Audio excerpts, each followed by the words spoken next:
Good evening, teacher. I present you my final project. My name is Sebastián Arevalo.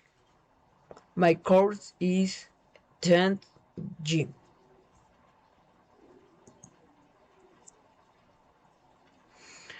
Allowed for future and my folios.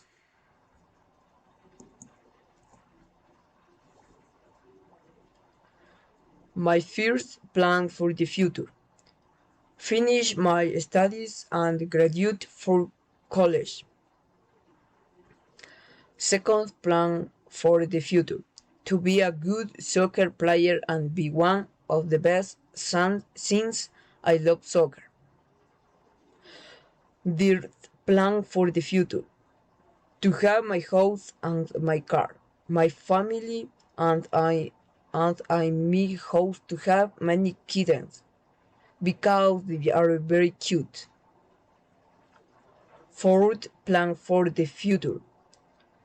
To travel to many countries, especially to Africa because I like to go hiking.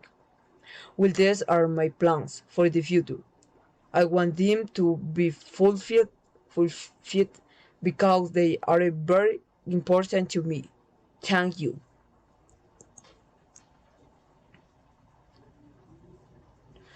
Thank you for your attention.